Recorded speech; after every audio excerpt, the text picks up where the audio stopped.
Hi, thank you for joining me today, and this is the second in my series of using my scraps. So you can see today I focused in on a 12-inch strip. This is quite a big piece that I had left, so I want to do another half and half layout, and I'm focusing mainly on neutrals today with a pop of rainbow. The photos are of my kids back in 2011 when they were playing dress up. So James has got a pirate outfit on, which has a lot of reds and blacks and whites, and Amelia has her princess dress, which is a pale blue. So I thought this scrap from Bella Boulevard would be perfect with the rainbow on it because it's got all the colours, and that brings that pop of colour that I'm after. And then that piece at the top I think was Maggie Holmes, and that provides a really nice basis for the half and half layout. So I've just torn the edge of that neutral piece, the black and white, or cream and white, and then I've torn the edge of the rainbow. The neutral piece I've torn a slight more curve in, but the rainbow piece I've torn straight across. And then I'm also pulling in this stripy piece from Simple Stories Love Notes, Love Hearts. Oh gosh, I can't remember what it was called. It was last year's Valentine's collection, and I'm just adding that to the bottom because I really like the way that those colours are sandwiched in between the two layers of black and white. So just curling up those edges, and then I can bring the photos in, and they're all 3x4 photos. I'm going to have one on top of each other on the right, and then a single one on the left. I'm just playing about to see what I want to do with these. Now I have been through my scraps bin and pulled out some bits I think might work for this layout. I've got some red paper and this pale blue paper. I was just trying to bring in some of the colours that I've got in the photos here.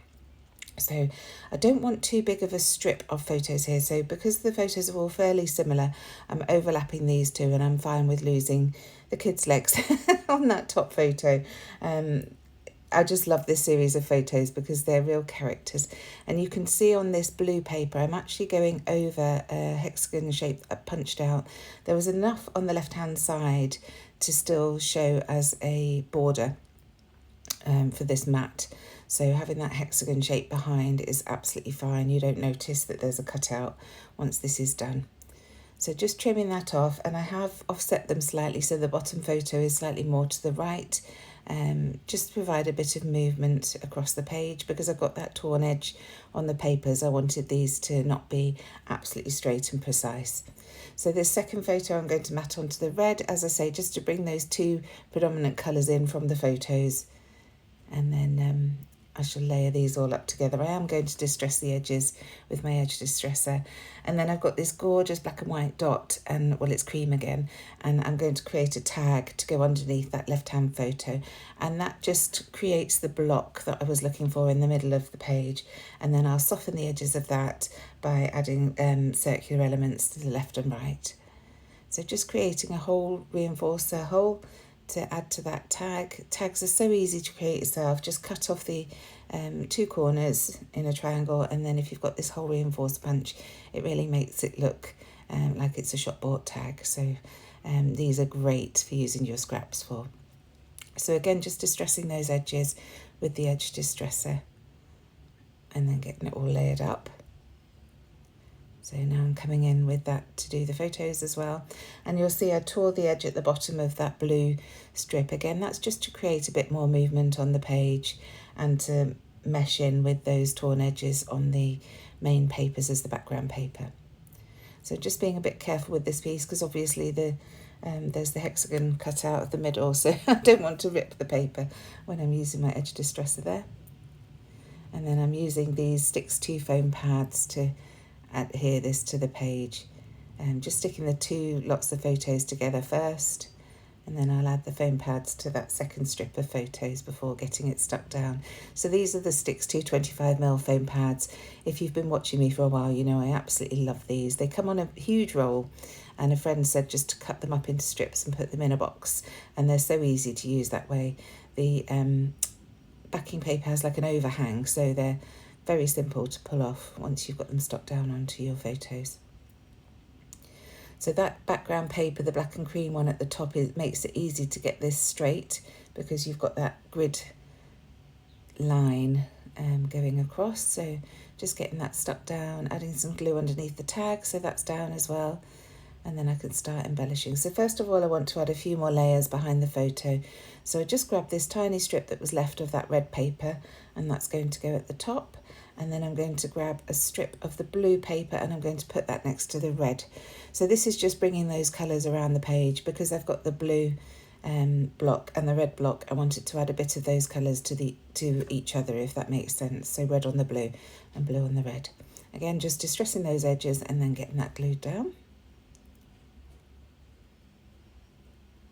And then I'm going to go into these lovely 49 and Market tickets. So I pulled out the yellow ones and also the red ones.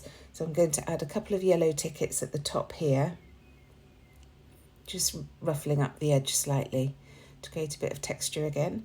And I'm using that one the right way around, and then there's I've got a little ticket here that says admit one. It's going to go at the bottom, and then this the other two from that set of 3 tickets I'm adding at the top, but I've actually used the reverse of the paper. It's a lovely, slightly darker mustard yellow, and that works really nicely. Now this scrap is a great example of how you can use your scraps to create your own elements on the page. It's full of wordy bits. It's from Pink Fresh Studio, and I love this piece that says one of a kind, so I'm going to use that as a like a subtitle at the top, almost as a journaling ephemera piece. And then I'll also cut the word smile from that same paper and use that to the left of the photos in due course. So always look at what's the elements that you have on your scraps, because quite often you can create your own embellishments from them. Now I wanted to create a little cluster at the bottom right of this page because I am going to have a slight diagonal feel to it from top left to bottom right. So I've just started that with that stripy paper. It's the same one that I used underneath the rainbow paper. So just adding some of those tickets now, and it had to rearrange that blue piece to stick it to the photo rather than the base, just so that I could tuck these tickets under. Well, they're stamps, aren't they? The stamps from the 49er Market again. And this is where I cut out that smile. And this paper I'm sure I'll be bringing out again to add some more of these elements as I go through this series. It's really handy to have. So definitely try and use what you've got, and that's what I'm trying to do in this series, as well as my scraps of paper. Use up the older embellishments that I've got sitting in my drawer next to me, just to create some space. There are so many gorgeous collections coming through. Vicky Boutin, Jamel, Simple Stories. I've got a huge new release coming soon, so I need to clear some space. So just adding that to a foam pad again, just to provide the height so that it doesn't get lost in all those curled up edges, and then starting to work on this bottom piece here. So just gluing that strip down first of all, so just leaving a tiny bit of white showing at the bottom, but butting it up to the right hand side of the page. It just provides, it just shows that this is a separate piece and not attached to the bottom of the page, if that makes sense. So again, from the paper I fussy cut that heart, and then I've used one of those red tickets from 49er Market along with a yellow stamp just to build up this cluster down here. Now I wanted to bring out the sides slightly and soften those edges because it's quite a harsh block at the moment. So I pulled out one of these Doodlebug, I think it's Doodlebug. I'm doubting myself now, but anyway, it's a little 3 or 4 inch doily. I've just cut in half, and I'm just going to tuck that little bit underneath on the right hand side there. And you can see that's changing the shape of the layout. And then these chipboard pieces are from 49er Market Sunburst. They're chipboard words. And I've got the yellow piece that says, "Oh Happy Day," and then this black and white piece that just says "Now." And that sort of balances out that smile piece that I've got on the left hand side. So now I'm bringing in some American seam binding, again in the red, just to bring a little bit more red into the page. Red can be difficult in scrapbooking. If you're not careful, it can look a bit odd. Certainly when you're doing mixed media, it can start to look like blood spatter, so you have to be a little bit careful. But you can see I'm just ruching up the seam binding and gluing it as I go. I want it just to trail down to that bottom right hand cluster. So that's one piece done, and you can see just adding a few dots of glue and then ruching the ribbon up onto the glue. It sticks very quickly to this nouveau, and then making sure that the tail ends come together at the end. There we go. So just checking that tag is stuck down, Adding some glue to these bits at the bottom. Now I'm happy with the positioning of the ribbon and everything. I'm going to raise that heart up onto foam pads. Again, it just adds texture to the page and provides some shadowing behind it, so it looks really nice. I'm used the tiny Sticks 2 pads for that heart. And then I decided I wanted to bring one more heart in, so just a little pink one, and I'm tucking it down next to that one. I hadn't realised it was the same pattern as the main pink strip on that other one, so I did consider using the reverse side, the red, but then decided that the pink was definitely better. So just getting that in place, and that's that cluster more or less done. So now adding my tag. This is cut from my EK Success Punch and craft cardstock, and that's what I always put my date on. So just again providing some height by adding some foam pads to the top of it and then just gluing it straight down on the bottom. In fact, I don't even glue it down. Look, I just tuck it in and use the foam pads to anchor it in place. So now these are some really old American Crafts epoxy stickers, and there was the word love there, which I thought would work really nicely across the bottom on that little cluster, just to finish that off nicely. And then there are some other epoxy hearts that I'm just dotting around the place. This little circle one, and that double heart that I've added above the word smile, and then this gorgeous pink arrow that I'm adding to the left here on that stripy paper. And again, that's just dragging the line out so it's not all in line with each other. So it takes your eye around the page, really. Now, these Tim Holtz Chit Chat stickers are perfect for adding a few little sentiments, and I wanted to fill out this tag a little bit, so I just choose It's the Little Things. I spell that out with the various words that are available in the book. You can see there are hundreds. I think there are 3 sheets of white and 3 sheets of black with white text. So these will last me a little while, and I'm loving using them. So now I'm coming in with this pink paper with the white hearts on it, and I've just used one of our coming soon dies to Hey Little Magpie for this mini Viewmaster reel. So I'm tucking 3/4 of it in under that bottom left hand side, and then I will use that other piece on the right hand side above the doily, just so as not to waste it. I've cut it, so I may as well use it. And look at how this is changing that from a rectangle to almost a circle, like I say, to drag your eye around the page.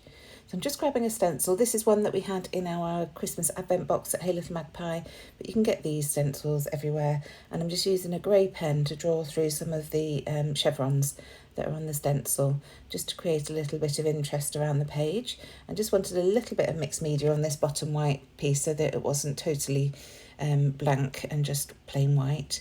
So first of all, these grey stencil pieces, and then I'm going to come in with a Tim Holtz stencil and my Lumberjack Plaid ink and a little blending brush, and just add a couple of these X's on either side of the cluster. I don't go too mad. Like I said, you do have to be a little bit careful with red on your page, but I'm loving how this is looking.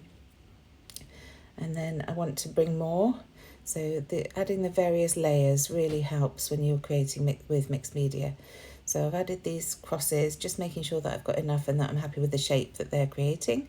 And then I'm going to come in with my pen lid and my black soot ink and just create some circles. So you can see I just dip it into the ink and then twist it onto the page to create those lovely circles.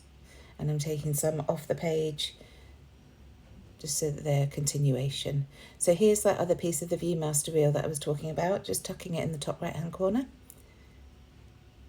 Just get that glued down.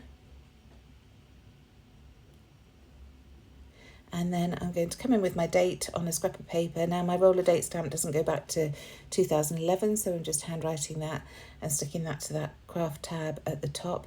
And you can see I've got my gold watercolour paint ready to add some splatters around the bottoms of the page. So there we go. I'm just adding those gold splatters with a large brush and covering up my photos so that I don't get it all over those. So I hope this has provided you with some inspiration on how to use your scraps and how I go about choosing things when I've got my photos.